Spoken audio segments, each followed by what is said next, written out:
En primer lugar, me gustaría saludar cariñosamente a todos los hermanos que están conectados en esta noche a esta reunión de meditación, y también saludar a aquellos que van a tener la oportunidad de ver este servicio en los próximos días. Hoy día vamos a comenzar una serie que se llama La administración de la Iglesia. Y hoy día vamos a ver algunas funciones, 3 funciones que son muy importantes dentro de la Iglesia, dentro del cuerpo de Cristo, que tiene que ver con los apóstoles, los presbíteros y también los diáconos. De inmediato vamos a dar lectura a la palabra del Señor en el libro de Romanos, en el capítulo 12, los versículos 4 al 5, en el nombre de nuestro Señor Jesucristo. Dice así: porque de la manera que en un cuerpo tenemos muchos miembros, pero no todos los miembros tienen la misma función, así nosotros, siendo muchos, somos un cuerpo en Cristo y todos miembros los unos de los otros. Amén. Vamos a orar al Señor para que Él nos exhorte esta palabra, Él nos ayude en esta meditación y podamos comprender, ¿no es cierto?, lo que el Señor nos quiere entregar en esta hora. ¿Ya? Es una palabra muy hermosa, así que oremos de inmediato al Señor. Bendito Dios y Padre Santo Celestial, gracias te da mi alma, gracias te da mi corazón en esta hora, por la oportunidad que usted me concede de estar delante de su presencia. Yo le ruego su misericordia, le ruego que su mano llena de amor esté con nosotros, Señor amado.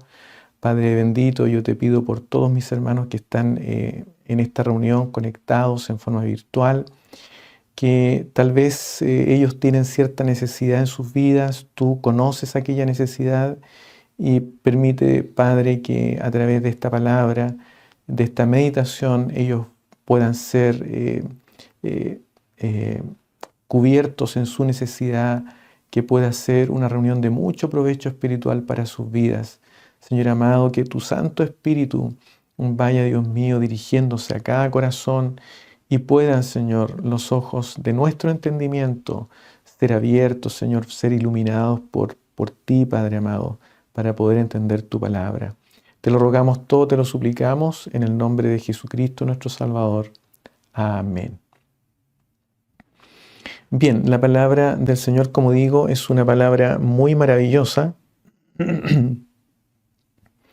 que tiene que ver con el cuerpo de Cristo. ¿Ya? Dice, porque de la manera que en un cuerpo tenemos muchos miembros, pero no todos los miembros tienen la misma función, así nosotros, siendo muchos, somos un cuerpo en Cristo, y todos miembros los unos de los otros.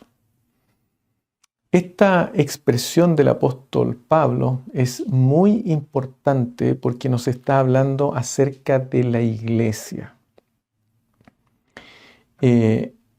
La primera parte o el primer lugar donde se encuentra la palabra iglesia es justamente atribuida a las palabras de Jesucristo en el libro de Mateo. Vamos de inmediato a ver esos lugares donde está mencionada la palabra iglesia porque es muy relevante. En Mateo capítulo 16, ¿ya?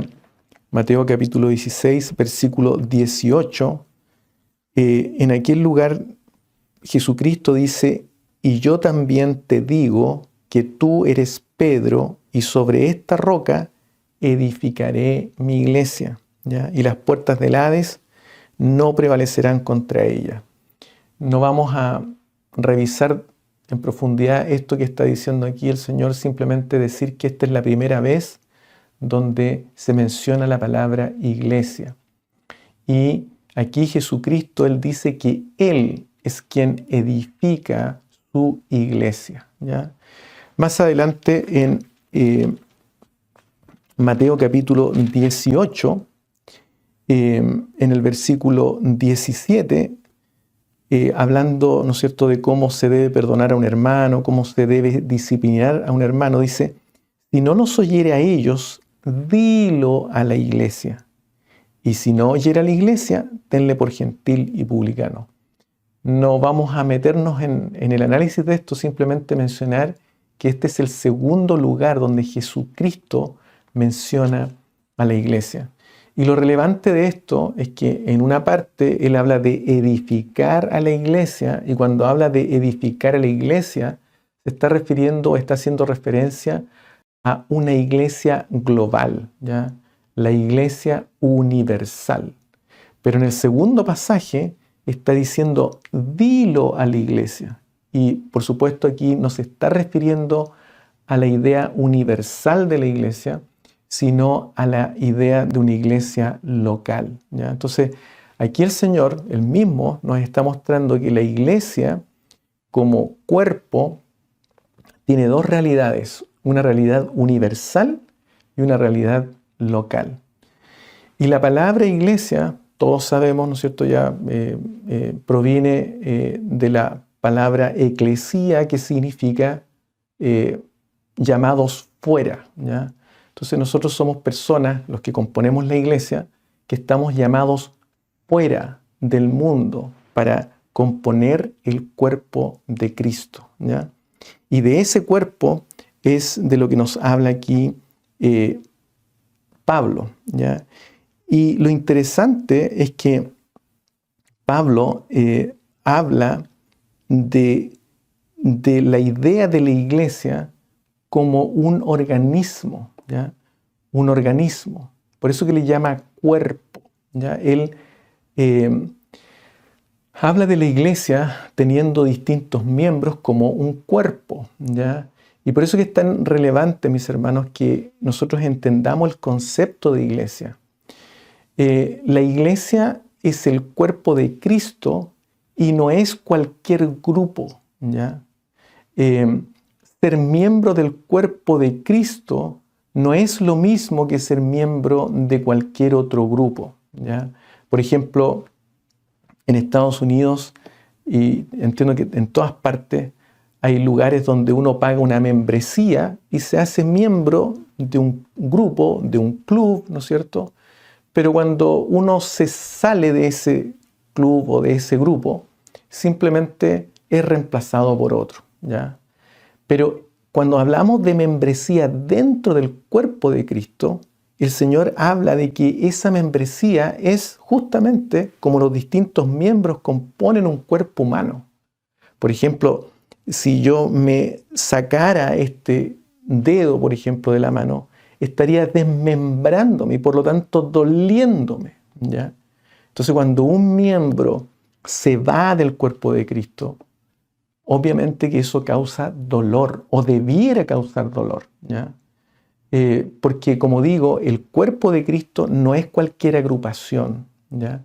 Es el lugar donde se cobija el Espíritu de Dios para llevar a cabo, ¿no es cierto?, todas las cosas que tiene que llevar a cabo la iglesia para cumplir el plan del Señor.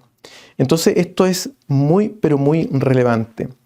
Y me gustaría también leer brevemente un pasaje que está en Primera a los Corintios, donde Pablo también expande un poquito esta idea. Corintios capítulo 12, versículo 12, dice: porque así como el cuerpo es uno y tiene muchos miembros, pero todos los miembros del cuerpo, siendo muchos, son un solo cuerpo, así también Cristo, ¿ya? Y en el versículo 27, por supuesto, aquí Pablo sigue desarrollando y hablando, ¿no es cierto?, de dones espirituales, de ministerios, etc. Pero en el versículo 27 dice: vosotros pues sois el cuerpo de Cristo y miembros cada uno en particular, ¿ya? Entonces, la idea de que nosotros somos miembros del cuerpo de Cristo implica relevancia. Cada uno de nosotros es importante en este cuerpo. Es importante en este cuerpo. Y aquí Pablo, cuando habla de la iglesia como cuerpo, está dando a entender entonces que como organismo vivo, la iglesia es un sistema, ¿ya?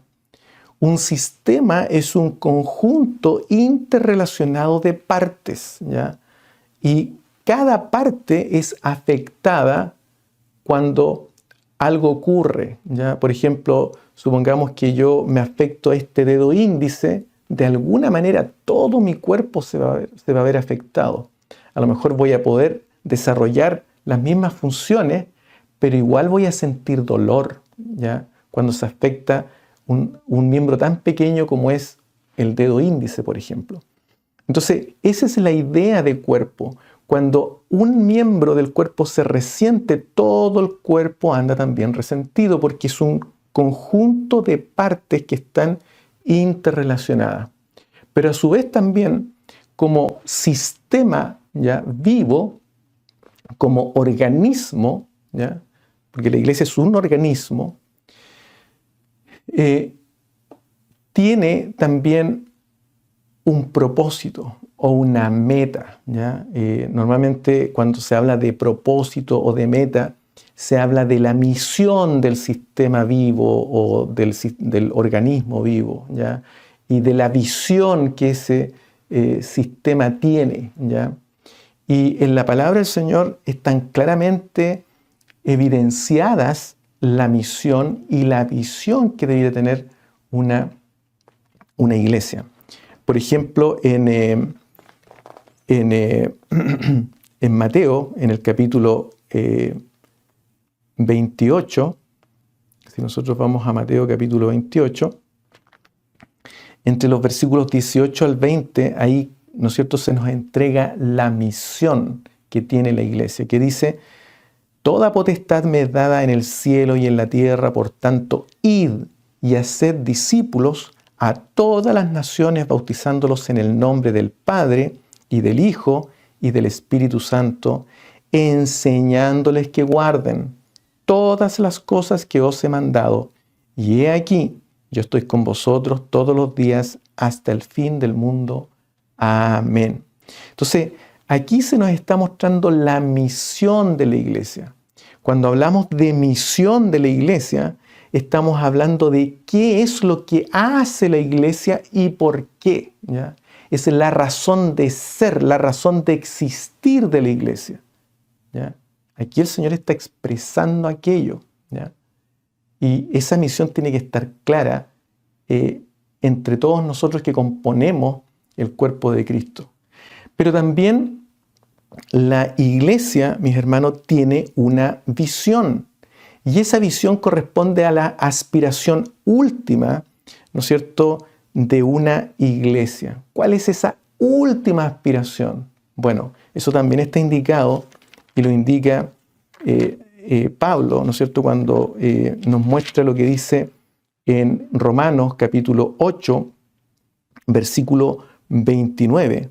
Allí Pablo dice, ¿no es cierto?, dice: porque a los que antes conoció, también los predestinó para que fuesen hechos conforme a la imagen de su Hijo, ¿ya?, para que Él sea el primogénito entre muchos hermanos.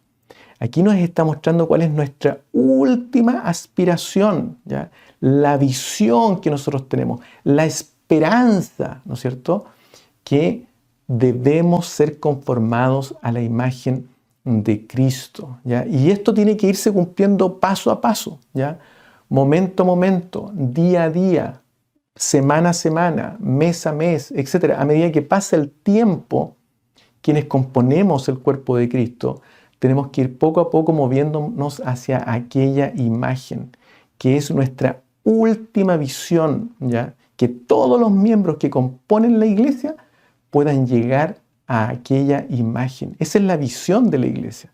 Entonces, como organismo vivo, como sistema, La iglesia es un conjunto interrelacionado de partes, ¿no es cierto?, de miembros que componen la iglesia, pero como conjunto también hay una misión y hay una visión. Y eso tenemos que tenerlo nosotros claro.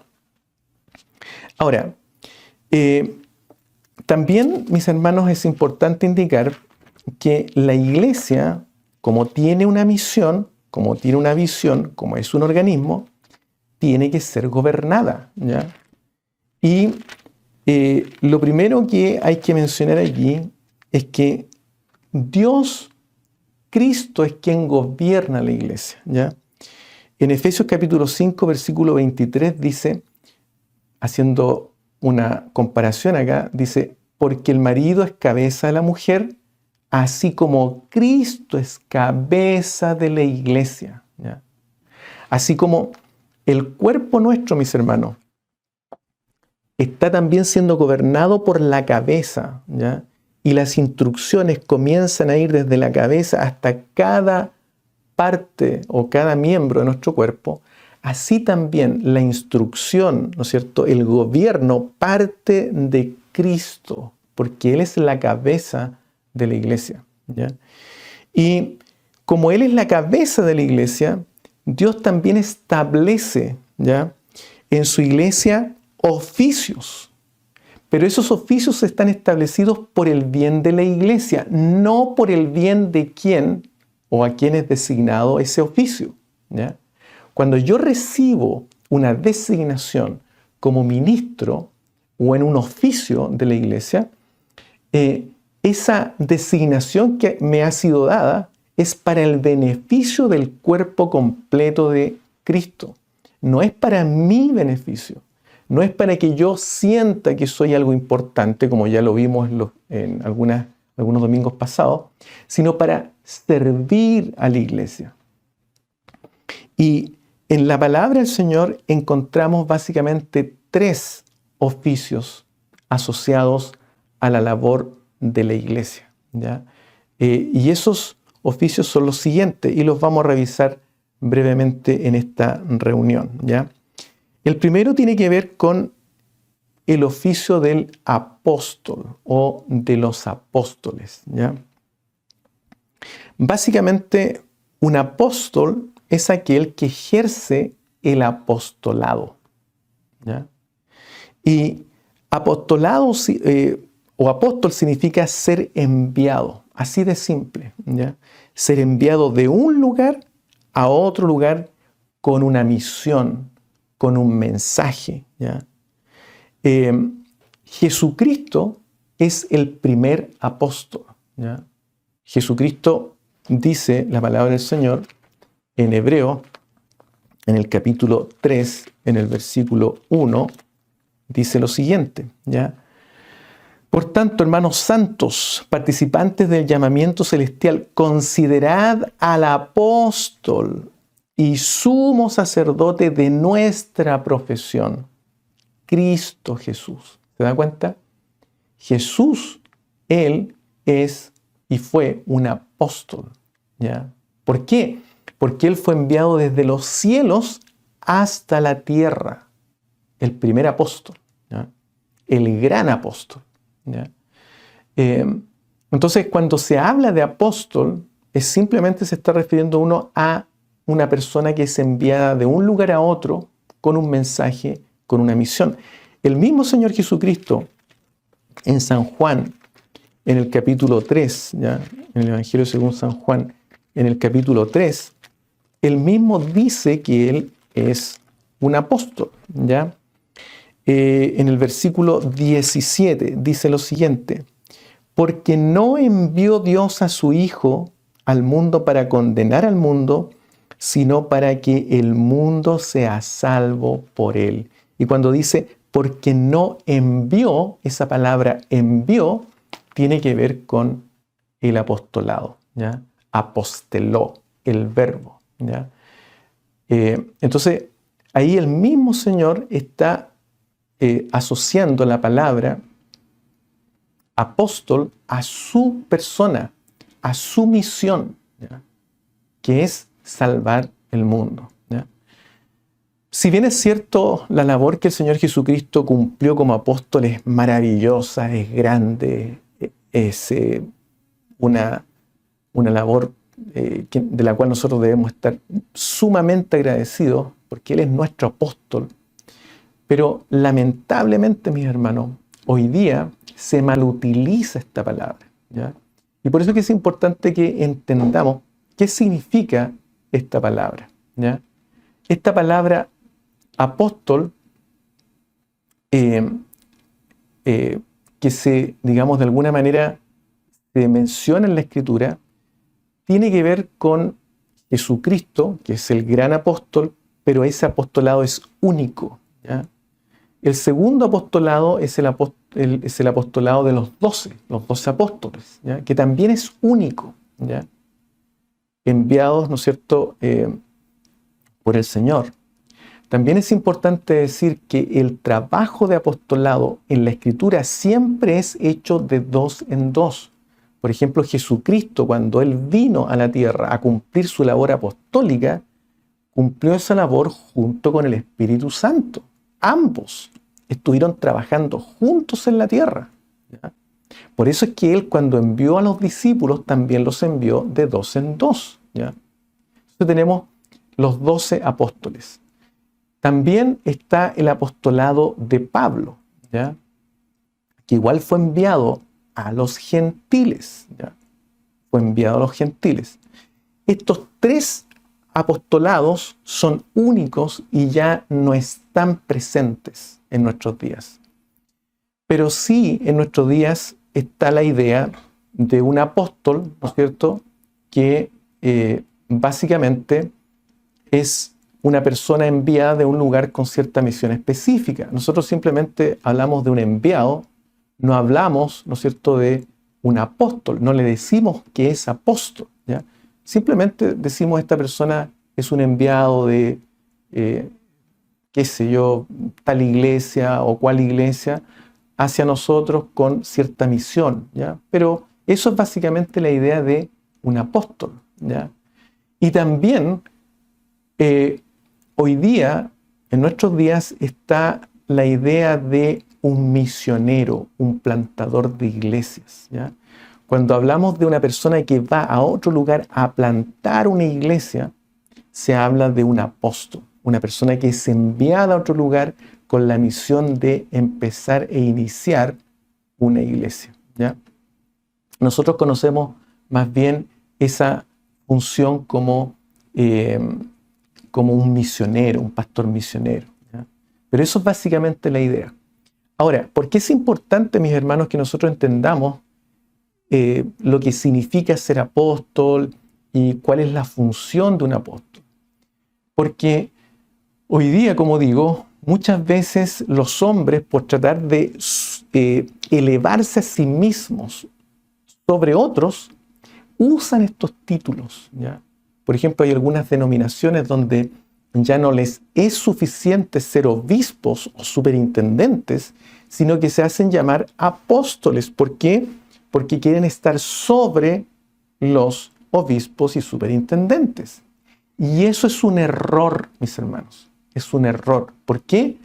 Porque la función del apóstol es simplemente ir de un lugar a otro y cumplir una misión específica o dar un mensaje específico. Eso es todo, ¿ya?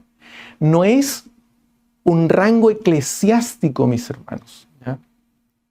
Pero sí es importante mencionar que en la Biblia, ¿ya?, se menciona el apostolado como algo, ¿no es cierto?, que ocurrió en aquella época y que también hoy día ocurre, pero a lo mejor con el nombre de pastor misionero o plantador de iglesias, ¿ya?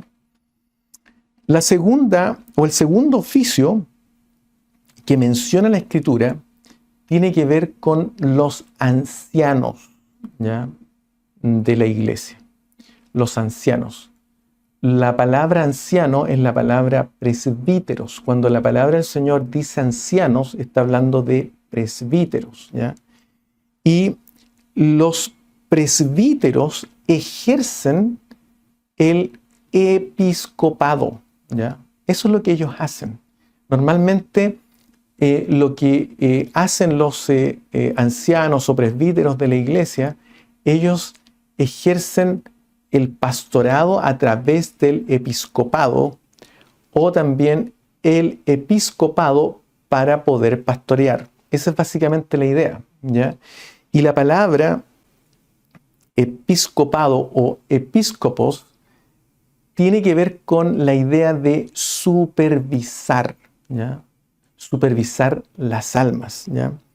Esa es la idea de un obispado o una persona que es llamada obispo o superintendente. Es un presbítero que hace la función de supervisar, ¿ya? De vigilar. Y también esta palabra episcopado está asociada no solamente a vigilar, a supervisar, sino que también a visitar, ¿ya? Entonces, cuando yo quiero supervisar las almas, ¿ya?, tengo que visitar. Está asociada a esa palabra, ¿ya? Episcopos. Tiene que ver con eso. Entonces, un episcopo o un obispo o un superintendente debe velar por las necesidades espirituales de las almas, ¿ya? Su labor no tiene nada que ver con la parte material, ¿ya? La labor del obispo es una función netamente espiritual. ¿Cuál? Velar por las almas, cuidar a las almas, ¿ya? Supervisar las almas, vigilar las almas, en el buen sentido de la palabra, ¿ya? Vigilarlas, ¿ya? Visitándolas, yendo, ¿no es cierto?, y viendo cómo están las almas, cuál es la necesidad espiritual que ellas tienen. ¿Están creciendo en fe? ¿Están creciendo en gracia? ¿Están creciendo en amor? Y tal vez también pueden haber otro tipo de necesidades, pero la labor del obispo, ¿ya?, la labor del superintendente es esa, ¿ya? Visitar y supervisar las almas. No es otra, ¿ya? No es otra labor. Y la vamos a ver acá, ¿ya? Vamos a ver en el libro de los Hechos, donde se nos explica esto en forma muy bonita.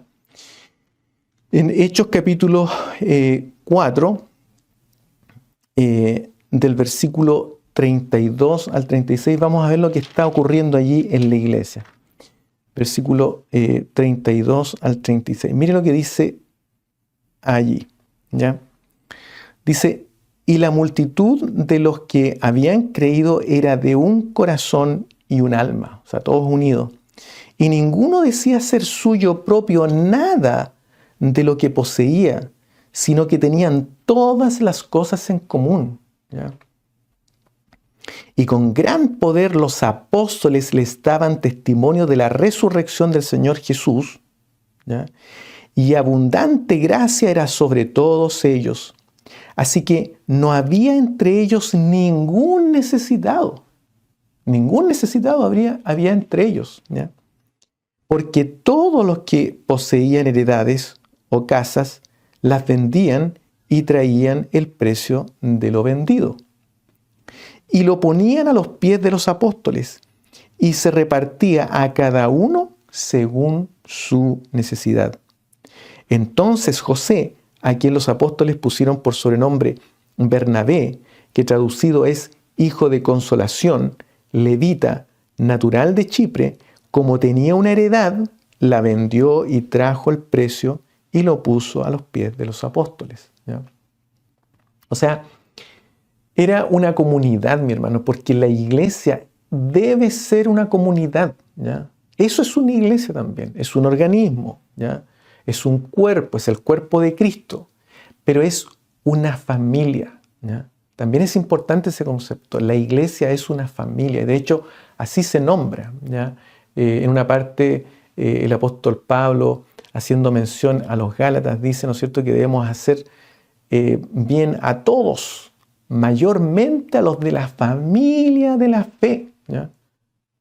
Pablo entendía que la iglesia es una familia, ¿ya? Y aquí ellos se comportan como familia, trayendo todo a los pies de los apóstoles, pero no, ¿no es cierto?, para enriquecer a los apóstoles, sino para que los apóstoles distribuyeran entre los hermanos de la iglesia. Pero ¿qué fue lo que ocurrió? Veamos lo que pasa en Hechos capítulo 6, versículo 4. Dice, en el versículo 1 del capítulo 6 dice, en aquellos días, como creciera el número de los discípulos, hubo murmuración de los griegos contra los hebreos, de que las viudas de aquellos eran desatendidas en la distribución diaria. O sea, los apóstoles estaban también ellos a cargo de la distribución diaria para satisfacer las necesidades materiales de las viudas en este caso, ¿ya? Pero como era tanto el trabajo, tanto la labor, ellos entonces, mis hermanos, decidieron lo siguiente, lo que está en el versículo 4. Vamos a leer en realidad todos los versículos para que leamos bien el contexto. Dice el versículo 2. Entonces los 12 convocaron a la multitud de los discípulos y dijeron, no es justo que nosotros dejemos la palabra de Dios para servir a las mesas, ¿ya? Buscad, pues, hermanos, de entre vosotros a 7 varones de buen testimonio, llenos de Espíritu Santo y de sabiduría, a quienes encarguemos de este trabajo. Y nosotros, los apóstoles, persistiremos en la oración y en el ministerio de la palabra. ¿Se da cuenta? Entonces, los apóstoles, ellos como episcopos, ¿ya?, como supervisores, ellos se abocaron netamente a la parte espiritual a través de la oración y la administración de la palabra y, por supuesto, la supervisión de las almas, ¿ya? Esa es la labor de un presbítero y de un episcopo o de un obispo o de un superintendente, ¿ya? Esa es la labor, ¿ya?, desde el punto de vista bíblico. Ahora, Pablo también de alguna manera iguala la labor del obispo con la labor de un presbítero, ¿ya? Y dice que estas labores están abocadas a la parte espiritual. Entonces vamos a leer en Hechos en el capítulo 20, donde Pablo nos habla acerca de ese tema. Y vamos a leer en algunos versículos, especialmente en el discurso de Pablo, el discurso de despedida de Pablo en Mileto, ¿ya? Fíjense lo que dice acá, en el versículo 17 dice, enviando pues desde Mileto a Efeso, hizo llamar a los ancianos de la iglesia, es decir, hizo llamar a los presbíteros, ¿ya? Cuando vinieron a él les dijo, vosotros sabéis cómo me he comportado entre vosotros todo el tiempo desde el primer día que entré en Asia, sirviendo al Señor con toda humildad y con muchas lágrimas y pruebas que me han venido por las acechanzas de los judíos. Y como nada que fuese útil, he rehuido de anunciaros y enseñaros públicamente y por las casas, testificando a los judíos y a los gentiles acerca del arrepentimiento para con Dios y de la fe en nuestro Señor Jesucristo. Ahora pues, he aquí, ligado yo en espíritu, voy a Jerusalén, sin saber lo que allá me ha de acontecer, salvo que el Espíritu Santo por todas las ciudades me da testimonio, diciendo que me esperan prisiones y tribulaciones, pero de ninguna cosa hago caso ni estimo preciosa mi vida para mí mismo, con tal que acabe mi carrera con gozo y el ministerio que recibí del Señor Jesús, para dar testimonio del Evangelio de la gracia de Dios. Y ahora, he aquí, yo sé que ninguno de todos vosotros, entre quienes he pasado predicando el reino de Dios, verá más mi rostro.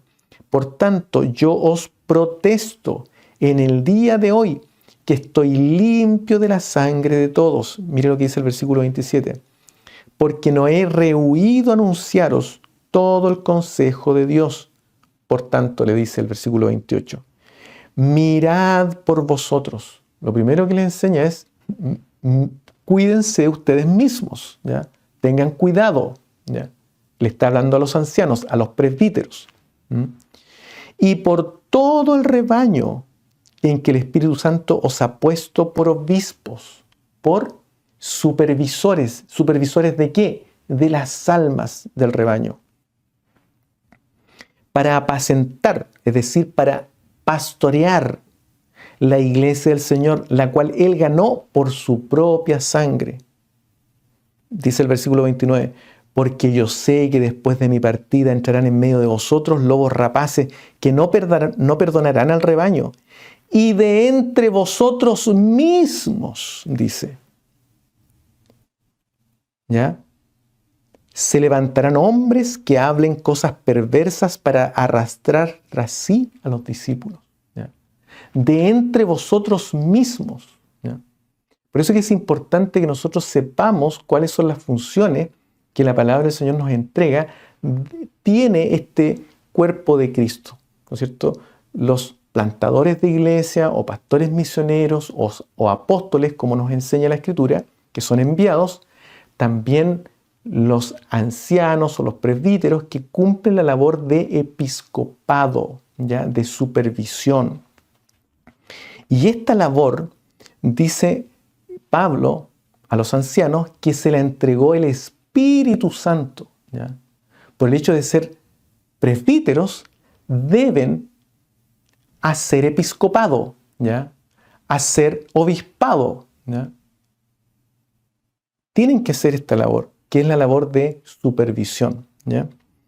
Entonces, esto es muy importante, mi hermano. Ahora, en primera de Tito, en Tito, en la carta de Pablo a Tito, también hay algo bien interesante en el capítulo 1, del versículo 5 hasta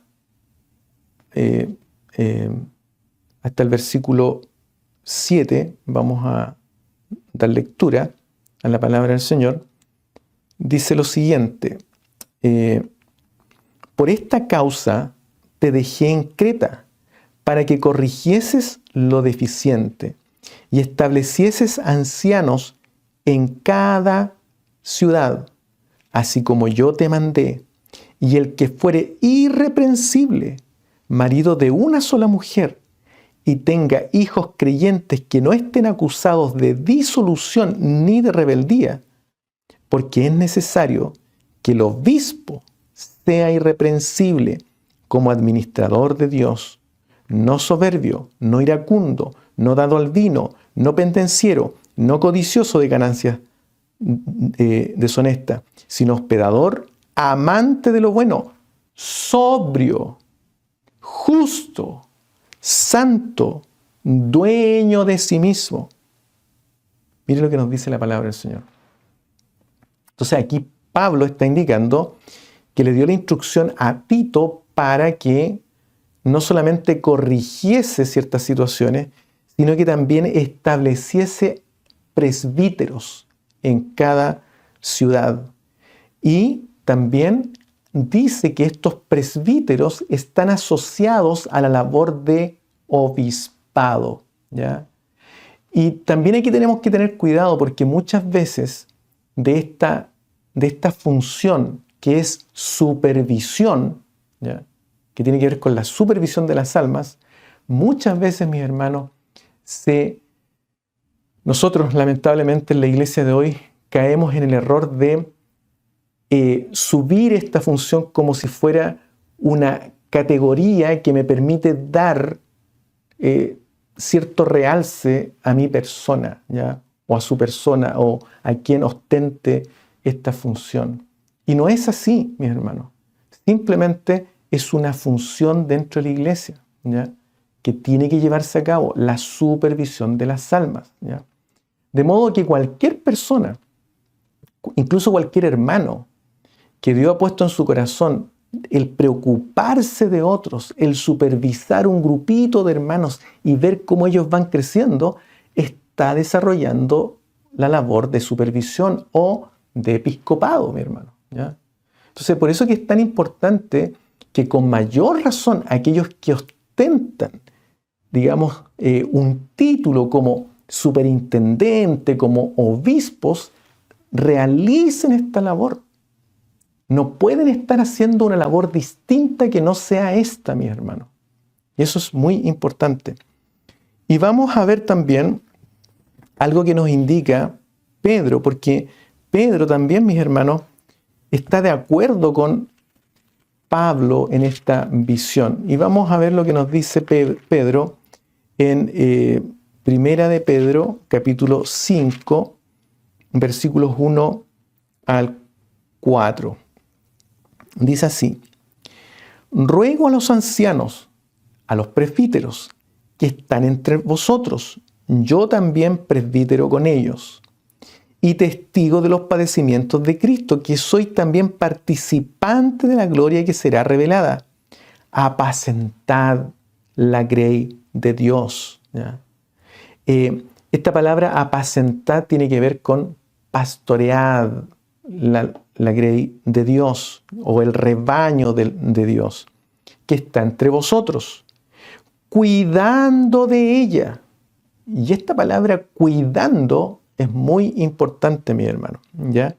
Porque esta palabra cuidando es la palabra episcopuntes, ¿ya? La palabra cuidando es episcopuntes, ¿ya? Y como ustedes ven, esta palabrita está asociada a la idea de obispado, ¿ya? Entonces es como que se está asociando la palabra cuidar a obispar, si pudiéramos hacer un verbo de esa palabra, o de supervisar, ¿ya? Cuidar es lo mismo que supervisar, obispar, o episcopar, por ejemplo, si pudiéramos hacer un verbo de esa palabra, ¿ya? Si lo pudiéramos españolizar el término. Eso es básicamente, mi hermano. Entonces, cuando una persona ostenta ese título de obispo o superintendente, su labor es cuidar, es ejercer la supervisión, ejercer el obispado, ¿ya? De lo contrario, no está cumpliendo su labor. Es una labor netamente orientada y centrada en las almas, ¿ya? Y dice aquí la palabra del Señor, no por fuerza, o sea, esto no tengo que hacerlo por fuerza, ¿ya? Y quien lo ostente tampoco tiene que hacerlo por fuerza, sino voluntariamente, es decir, con ánimo pronto, ¿ya? No por ganancia deshonesta, mi hermano, ¿ya? Mire qué importante lo que dice la palabra del Señor, sino con ánimo pronto, no como teniendo señorío, eso ya lo hemos visto en los domingos anteriores, sobre los que están a vuestro cuidado, sino siendo ejemplos de la grey o del rebaño. Y cuando aparezca el príncipe de los pastores, vosotros recibiréis la corona incorruptible de gloria. Mire qué maravillosa es la palabra del Señor. Entonces, esta es la labor del anciano, que se equipara siempre al obispo, ¿ya? De pronto, Pablo incluso llama indistintamente ancianos a los obispos y obispos a los ancianos, ¿ya? Por ejemplo, si nosotros vemos en Filipenses, en el capítulo 1, versículo 1, dice Pablo, siervo de Jesucristo, a todos los santos en Cristo Jesús que están en Filipos, con los obispos y diáconos. ¿Se da cuenta? No menciona a los presbíteros, a los ancianos. ¿Por qué? Porque los obispos a veces, ¿no es cierto?, en vez de decir ancianos, Pablo decía obispos. Usaba estas dos palabras en forma indistinta porque él equiparaba a los presbíteros con los obispos, ¿ya? Ahora, también es importante una palabra que está en Primera de Pedro, en el capítulo 2, en el versículo 25, que tiene que ver también con esta labor, ¿ya? Pedro aquí escribe, dice, hablando, ¿no es cierto?, en todo este capítulo acerca de cómo vivir como siervos de Dios, al final dice, porque vosotros erais como ovejas descarriadas, pero ahora habéis vuelto al pastor y obispo de vuestras almas. ¿Se da cuenta? Cuando está diciendo que habéis vuelto al pastor y obispo de vuestras almas, ese pastor es Jesús y ese obispo de vuestras almas es Jesús. Lo que está diciendo aquí Pedro, habéis vuelto al pastor y obispo superintendente de vuestras almas, ¿ya? O sea, al supervisor de vuestras almas, ¿ya? Eso es lo que está diciendo aquí Pedro. Entonces, si Pedro y Pablo entendían, ¿no es cierto?, que Cristo es pastor y obispo, o superintendente, como se le quiere llamar, de las almas, esto implica, mis hermanos, que quienes han sido puestos por el Espíritu de Dios como obispos o superintendentes en cualquier iglesia deberían estar abocados al pastoreo de la grey de Dios. ¿Cómo?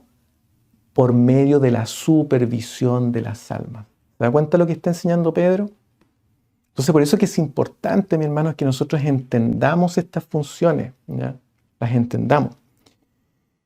Y finalmente, hay otro oficio que tiene que ver con los diáconos, ya que probablemente sea mucho más conocido, y que la función del diácono tiene que ver con ejercer el servicio en necesidades prácticas.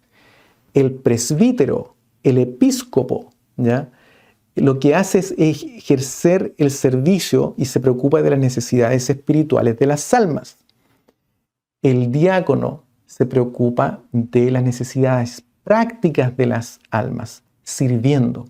Por ejemplo, en la Escritura, los diáconos estaban asociados al servicio de las viudas, ¿ya?, al servicio de las mesas, como ya lo vimos, ¿no es cierto?, en el libro de los Hechos. Pero también Pablo dice o hace mención en 1 Timoteo que hay como una lista donde se van poniendo las viudas, ¿ya? Viudas de 60 años hacia arriba, que hubiesen tenido un solo marido. Entonces hay todo un trabajo administrativo, un trabajo logístico, como ya lo vimos, ¿ya? En los Hechos también se menciona que los apóstoles quisieron abocarse al trabajo espiritual, oración y ministerio de la palabra, como así también la supervisión de las almas. ¿Por qué? Porque hay todo un trabajo también logístico, ¿ya?, que lo vamos a ver, que tiene que ver con la organización del cuerpo, ¿ya? El cuerpo de Cristo es un organismo, ¿ya?, que tiene cierta forma de gobernarse, que lo vamos a ver también. Pero a su vez hay toda un área de tipo logístico, de tipo administrativo, que está al servicio del gobierno del cuerpo de Cristo, ¿ya? Y eso es lo que enseña la palabra del Señor. Pero los presbíteros, los obispos, se abocan a la labor netamente espiritual, ¿ya? Y los diáconos, ellos son los que ayudan en las necesidades de la iglesia, ¿ya? Por ejemplo, en una oportunidad a nosotros en la iglesia local, donde estuvimos hace algunos años atrás, una hermana tenía un problema en su casita, se acercaba el invierno y los inviernos acá en Illinois son bastante fríos, las temperaturas bajan bastante del 0 grados Celsius. Entonces, para ingresar al invierno, nuestra hermana tenía un poquito de temor porque había unas ventanas rotas y se le iba a ingresar el frío, iba a consumir mucha energía, las cuentas de luz se disparan, etc. Entonces, ¿qué hicimos nosotros? Hicimos una labor de diaconado, ¿ya? ¿Cuál fue la labor de diaconado? Ir y repararle esas ventanas. Juntamos un par de personas, hermanos que sabían trabajar. Yo no sé mucho trabajar en el tema del martillo, de los clavos, pero de alguna manera traté de ayudar ahí, ¿no es cierto? Y fuimos con ellos y hicimos ese trabajo de cubrir esas ventanas, de poner vidrios, de sellar, de poner plásticos para aislar esas ventanas. ¿Para qué? Para que ella no pasara frío con su familia, con sus hijitos, ¿ya? Porque era una hermanita que no vivía con su esposo, ¿ya? Entonces, esa es una labor de diaconado, ¿ya? Que es más como de necesidades prácticas dentro de la iglesia, ¿ya? Y por supuesto también en la Biblia se habla de que, o se da a entender que los diáconos también de alguna manera estaban ligados a labores de tipo financieras, ¿ya? Entonces, todas esas son las labores que hace un diácono. Pero hay tres oficios: apóstoles, que son los que nosotros hoy día llamamos misioneros; los presbíteros o ancianos de la iglesia; y también los diáconos o sirvientes de la iglesia, ¿ya? Y en estas labores la iglesia debe poner atención, porque con estas labores es como la iglesia empieza a desarrollar el cuerpo, digamos, el ministerio, empieza a desarrollar la misión que tiene y acercarse poco a poco hacia la visión, ¿ya? Por ejemplo, en la historia de la iglesia hay muchos ejemplos de hermanos bautistas, por ejemplo, que pertenecieron a la denominación bautista, que dejaron sus vidas, mi hermano, por ir a otro lado a abrir obra, a otro país, ¿ya? Donde perdieron esposas, hijos, murieron en la pobreza, mi hermano, por ir a abrir obra a otro país, a países lejanos de Estados Unidos. Lo mismo ocurrió también con la denominación metodista, desde donde proviene todo el movimiento pentecostal, ¿ya? Del cual yo personalmente soy parte, ¿ya? Ellos partieron o comenzaron sus denominaciones con esta visión, con la visión que entrega la palabra del Señor, mi hermano, ¿ya? Que ir a evangelizar. Y por esa razón fueron muy buenos ellos en los años 1800, ¿no es cierto?, 1900, en enviar misioneros a distintas partes del mundo. La labor, por ejemplo, que desarrolló el pastor John Wesley, ¿ya? Siempre cuando se habla de John Wesley, la figura que viene y que normalmente se muestra es la de un señor a caballo. ¿Por qué? Porque él ejercía su episcopado, ¿no es cierto?, supervisando, y viajaba y usaba un caballo para viajar, ¿ya? Y se movía de pueblo en pueblo, visitando los grupos de hermanos, ministrando la palabra, orando. Esa era la labor. El mismo pastor que inició el movimiento pentecostal, ¿ya?, en Chile, y lo menciono porque vengo de ese lugar, también, ¿no es cierto?, la historia cuenta cómo él andaba de pueblo en pueblo viajando, ¿ya? Realizando esta labor de supervisión, porque esa es la labor del obispo, del superintendente, del episcopos, ¿ya? Esa es la labor. No es otra, no es el manejo de dinero, no es el estar metido en una fundación o estar haciendo trabajo administrativo o estar representando legalmente a la iglesia. No, ese no es la labor del obispo. La labor del obispo es supervisar las almas, preocuparse de las almas. Y muchos hombres que ocuparon estos cargos en la antigüedad ejercían ese tipo de labor, ¿ya? Y son un ejemplo para nosotros hoy día.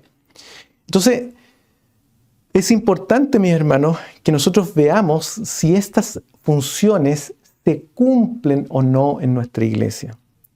Si no, es porque hay claramente un problema, ¿ya?, en el gobierno de la iglesia. Y es importante, mis hermanos, que usted se dé cuenta de aquello, ¿ya? Y esta forma de ejercer estas funciones no se cumple, hay un problema de gobierno en la iglesia, ¿ya?, que usted tiene, ¿no es cierto?, que ponerse alerta. ¿Para qué? Para orar al Señor, pues. Y por eso es que la misma palabra del Señor nos indica que tenemos que orar, ¿ya?, los unos por los otros. Tenemos que orar. Pero también es importante, mis hermanos, porque cuando una persona tiene el oficio de obispo o superintendente, no porque lo tenga, mis hermanos, es apto. Una persona que tiene el oficio de apóstol o de misionero o de plantador de iglesia, no porque lo tenga es apto, ¿ya? Una persona que tenga el oficio de diácono, no porque lo tenga es apto. O que sea anciano de la iglesia, no porque tenga ese, ese oficio, es apto, mi hermano. Y les quiero mostrar esto porque hay un pasaje en la Escritura donde se habla de un hombre que tuvo estos tres oficios, mi hermano. Sin embargo, era un hijo o fue un hijo de perdición, ¿ya? Fíjese lo que dice Hechos, capítulo 1, del versículo 20 al versículo 25. Con esto vamos a terminar. El versículo 20, voy a leer solamente el versículo 20 y el versículo 25, pero aquí en el contexto se está hablando de la elección del sucesor de Judas. Usted sabe quién fue Judas, el que entregó al maestro. Y este varón se dice de él, la Escritura lo dice, ¿ya? Por algo lo dice la Escritura.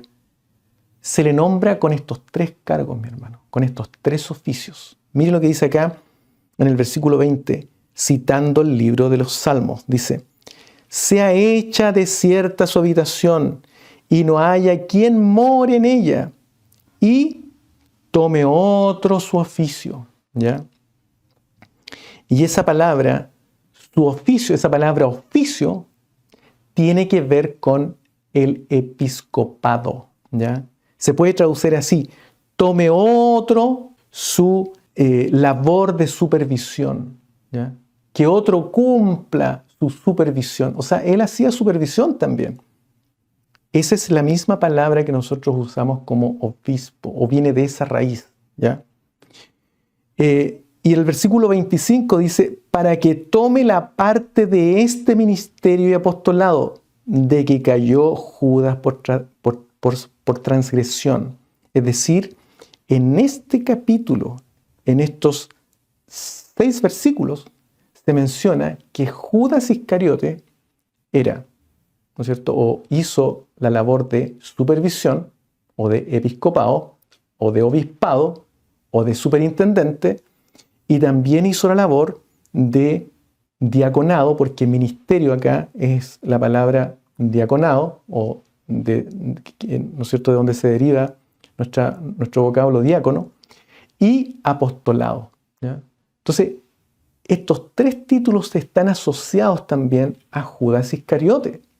Por lo tanto, no porque yo posea uno de esos títulos o de esos oficios, soy apto, ¿ya?, o puedo estar aprobado delante del Señor. Y eso es importante. Por eso es que la iglesia tiene que conocer las funciones de cada uno de esos oficios para que evalúe quién está al frente.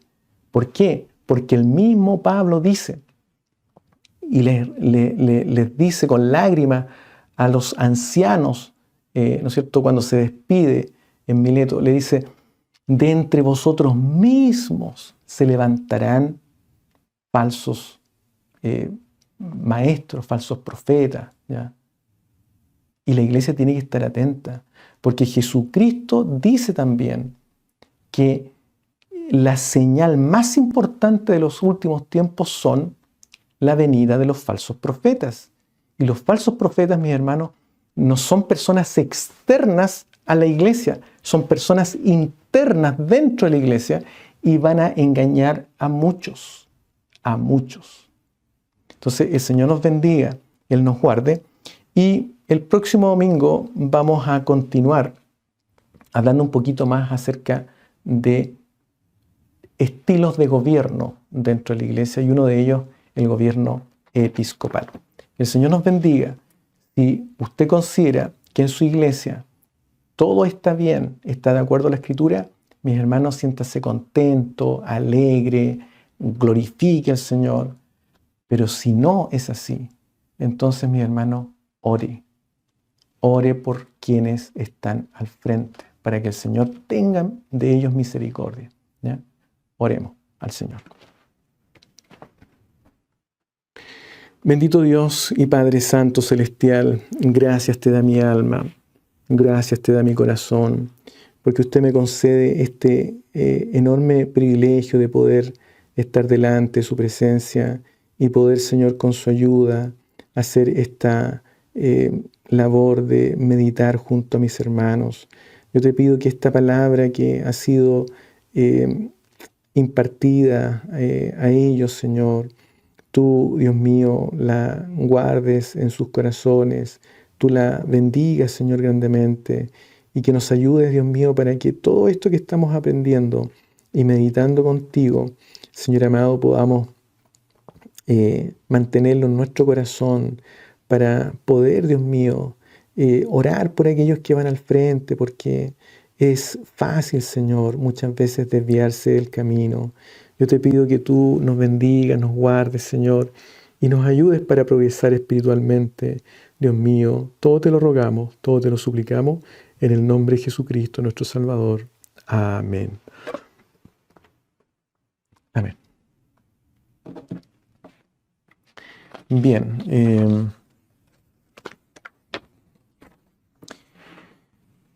Bien, como aviso, para la semana entrante es lo siguiente. Bueno, hoy día, en forma simultánea a esta reunión, estamos llevando a cabo la reunión de juventud que hacemos en forma quincenal, ¿ya?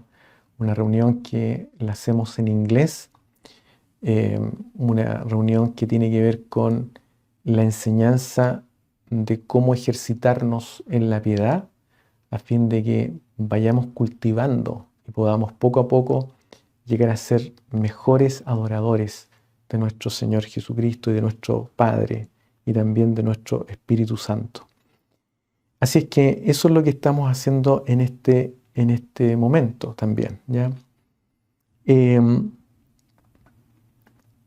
También, mis hermanos, la próxima semana vamos a tener una semana de consagración, ¿ya?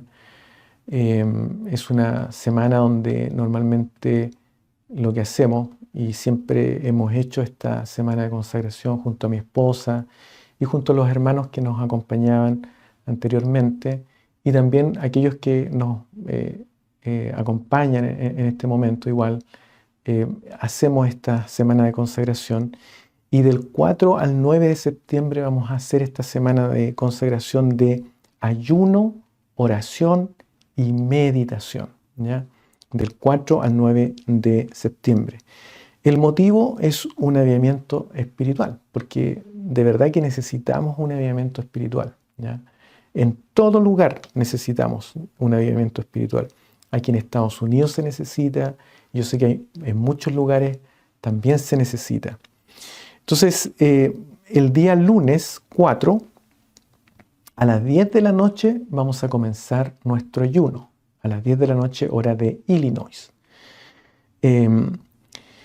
Y este día de ayuno va a durar todo el día martes hasta las 6 de la tarde, ¿ya? Hasta las 6 de la tarde. Es un ayuno completo, ¿ya? Donde nos abstenemos de algún alimento o del alimento que normalmente comemos, ¿no es cierto? Sí bebemos agua, ¿no es cierto? Pero es todo el día. Pero quien no pueda hacerlo todo el día es bienvenido a hacerlo hasta las 12 del día, dependiendo también de cómo sienta, ya si a lo mejor está enfermo, tiene que tomarse algunas medicinas. Bueno, lo importante es que nos acompañe, ¿ya?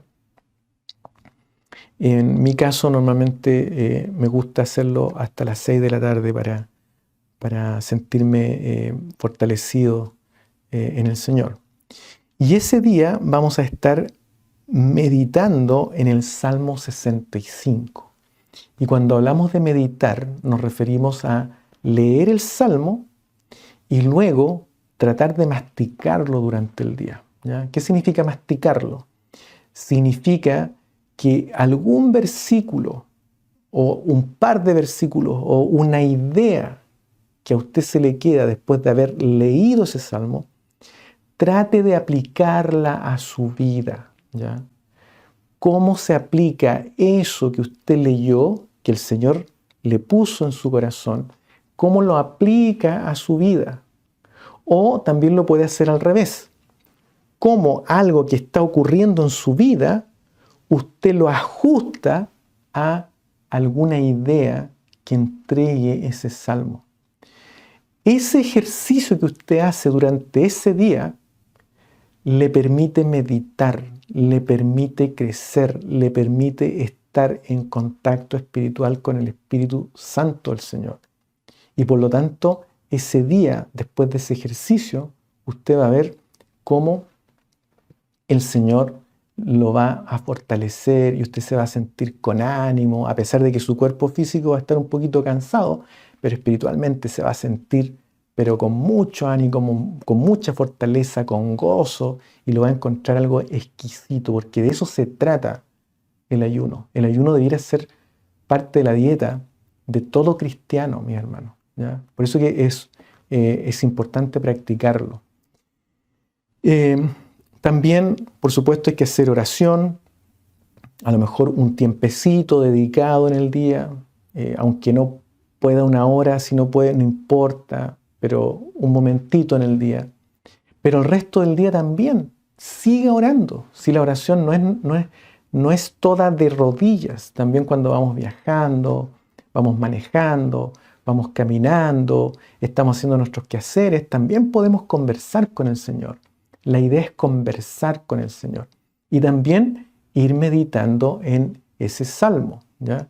También a veces cuando uno medita puede hacerse dibujitos, ¿no es cierto? A veces, por lo menos en el caso mío, cuando estoy meditando me gusta estar con un lápiz y un papel, rayando, haciendo dibujos, tratando de extraer cosas que me vayan alimentando. Y muchas veces, mi hermano, uno se da cuenta que es algo maravilloso, ¿ya?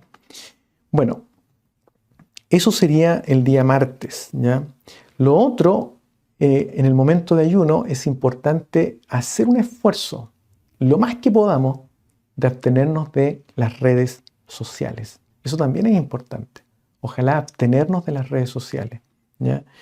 Por supuesto que si tenemos que usarlas, hay que usarlas por motivos de trabajo, por alguna comunicación, pero la idea es tratar de abstenerse, de no tocarlas, ¿ya? De simplemente consagrarnos para Dios, ¿ya? Esa es la idea.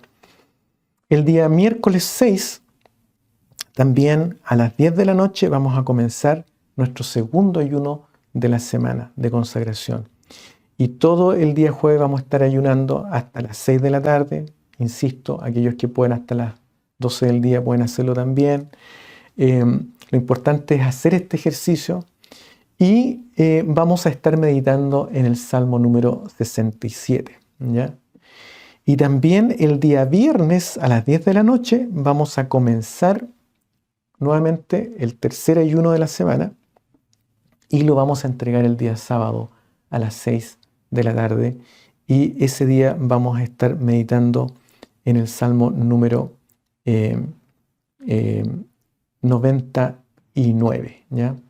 Eso es lo que vamos a hacer ese día, ¿ya? Así es que esa es la semana de consagración que yo Siempre que hacemos esto es una semana de recreo, de relajo, de refresco espiritual. ¿Ya? Así que yo se las recomiendo a quienes nos puedan acompañar. Todos los que nos vean en esta hora, les recomendamos que nos acompañen. Y el motivo, un avivamiento espiritual. No importa dónde usted se encuentre, no importa si los horarios no coinciden, hágalo al horario que coincide, o sea, que se lleva a cabo en el lugar donde usted está. Lo importante es hacer esta semana de consagración. El día viernes vamos a tener también nuestro taller de lectura bíblica de 7 a 9 de la noche, hora de Illinois, y la reunión del día domingo a las 7 de la tarde, hora de Illinois, una reunión de meditación, ¿ya? Así que esos son los avisos que tenemos para esta semana que entra, esperando que el Señor bendiga esta actividad en todos quienes vamos a tener la oportunidad de realizarla, ¿ya? También agradezco al Señor porque esta semana pudimos con mi esposa publicar el segundo podcast relacionado con un avivamiento espiritual, y allí estamos tocando el tema de qué no es o lo que no es un avivamiento espiritual, que está subido a la plataforma Spotify. Para todos aquellos que deseen escucharlo, son bienvenidos, ¿no es cierto?, a edificarse con la ayuda del Señor de ese programa. Bueno, entonces vamos a dar término a nuestra reunión y vamos a pedir la bendición al Señor, ¿ya? Para que el Señor les bendiga a todos mis hermanos que están escuchando en esta hora y a aquellos que van a escuchar más adelante. Bendito Dios, gracias te damos, Señor, por esta meditación que pudimos desarrollar en este día. Yo te pido que tú bendigas estas palabras en el corazón de cada uno de nuestros hermanos y que ellos puedan, Señor, con tu ayuda, ser edificados, Señor, por medio de tu palabra. Que ellos sientan, Señor, que tú les hablas, que están creciendo, que están teniendo un conocimiento, Señor, están renovando su espíritu, están creciendo espiritualmente, Señor. Yo te ruego que, por favor, tú, a través de tu Santo Espíritu, bendigas a nuestros hermanos que escuchan de esa manera. Y aquellos que van a tener la oportunidad de ver esta meditación en los próximos días, también te ruego que tú generes el mismo efecto en sus vidas, porque para todos es tu palabra. Yo te ruego una bendición muy especial. Yo no sé de qué lugar mis hermanos están todos mirando esta meditación, pero del lugar que sea, del país que sea, de la ciudad que sea, yo te ruego que tu Santo Espíritu derrame una preciosa bendición en cada una de las vidas de nuestros hermanos oyentes. Te lo rogamos, te lo suplicamos por los méritos de Cristo nuestro Salvador. Amén.